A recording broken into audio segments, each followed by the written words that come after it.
Hi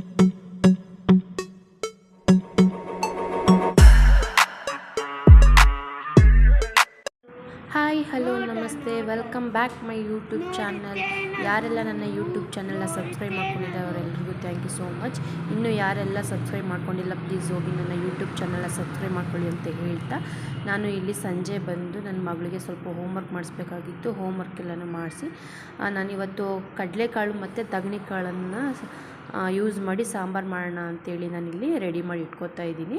ಅದಕ್ಕೆ ನಾನು beans, ಆಲೂಗೆಡ್ಡೆ, ಬದನೆಕಾಯಿ ಎಲ್ಲನೂ ಕಟ್ ಮಾಡಿ ಇಲ್ಲಿ ನೀರಿಗೆ ಹಾಕ್ಕೊಂಡಿದ್ದೀನಿ. ಹಾಗೆ ಮಸಾಲೆಗೆ ರುಬ್ಬೋದಕ್ಕೆ ಅಂತೇಳಿ ನಾನಿಲ್ಲಿ ಒಂದು ಈರುಳ್ಳಿ, ಒಂದು ಟೊಮೆಟೊನ ಕೂಡ ಕಟ್ ಮಾಡಿ ಒಂದು ಪ್ಲೇಟ್ಗೆ ಇಟ್ಕೊಂಡಿದ್ದೀನಿ. ರುಬ್ಬೋದಕ್ಕೆ ಅಂತೇಳಿ ಅರ್ಧ ಇಂಚಷ್ಟು ಶುಂಠಿ, ಒಂದು ಈರುಳ್ಳಿ, ಹಾಗೆ ಒಂದು ಪೀಸ್ ಚಕ್ಕೆ, 2 ಲವಂಗ, ಸ್ವಲ್ಪ ಕೊತ್ತಂಬರಿ ಸೊಪ್ಪು, ಒಂದು ಟೊಮೊಟೊ, ಹಾಗೆ ಒಂದು ಗೆಡ್ಡೆಯಷ್ಟು ಬೆಳ್ಳುಳ್ಳಿನ ನಾನು ತೊಗೊಂಡಿದ್ದೀನಿ.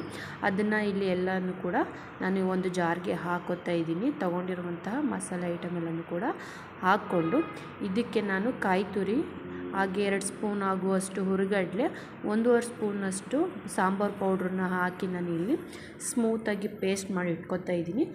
ನಾನು ಸಾಂಬಾರನ್ನ ಕುಕ್ಕರಲ್ಲಿ ಮಾಡ್ತಾ ಇರೋದ್ರಿಂದ ನಾನು ಕುಕ್ಕರ್ನ ಇಟ್ಟು ಬಾಣಲೆಯಲ್ಲಿ ಎಣ್ಣೆನ ಹಾಕಿ ಸಾಸಿವೆ ಹಾಕಿ ಸಿಡಿದ ನಂತರ ಕರಿಬೇವಿನ ಸೊಪ್ಪನ್ನು ಕೂಡ ಹಾಕಿ ನಾನು 2 ಒಣಮೆಣ್ಸಿನ್ಕಾಯಿನ ಹಾಕಿ ಈರುಳ್ಳಿನೂ ಸ್ವಲ್ಪ ಹಾಕಿ, ಒಂದು ಈರುಳ್ಳಿನ ಕಟ್ ಮಾಡಿ ಇಟ್ಕೊಂಡಿದ್ದೆ ಅದನ್ನು ಹಾಕಿ ಚೆನ್ನಾಗಿ ಬ್ರೌನ್ ಕಲರ್ ಬರೋವರೆಗೂ ಫ್ರೈ ಮಾಡ್ಕೊಂಡಿದ್ದ ನಂತರ ನೆನೆ ಹಾಕಿದಂತಹ ತಗಣಿಕಾಳು ಹಾಗೂ ಕಡಲೆಕಾಳನ್ನು ಹಾಕಿ ಅದು ಸ್ವಲ್ಪ ಹೊತ್ತು ಹುರಿದ ನಂತರ ಕಟ್ ಮಾಡಿ ಇಟ್ಕೊಂಡಿದ್ದಂತಹ ಬದನೆಕಾಯಿ, ಆಲೂಗೆಡ್ಡೆ, ಬೀನ್ಸ್ನು ಕೂಡ ಹಾಕಿ ಸ್ವಲ್ಪ ಹೊತ್ತು ಹುರ್ಕೊಂಡೆ.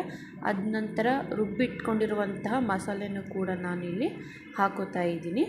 ಹಾಕ್ಕೊಂಡಿದ್ದ ನಂತರ ಇದನ್ನು ನಾನು ಚೆನ್ನಾಗಿ ಫ್ರೈ ಮಾಡ್ಕೋತಾ ಇದ್ದೀನಿ.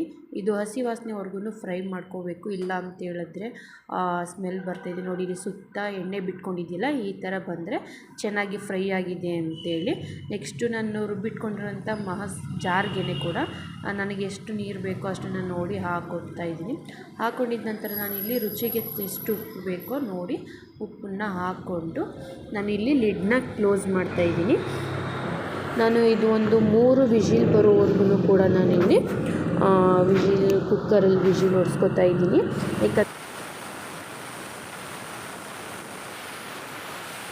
ಆರೋವರೆಗೂ ನಾನು ಕಾಯಿನ ಸ್ವಲ್ಪ ತುರಿದು ನಾನು ಬಾಕ್ಸಲ್ಲಿ ಎತ್ತಿಟ್ಕೊಳ್ಬಿಡ್ತೀನಿ.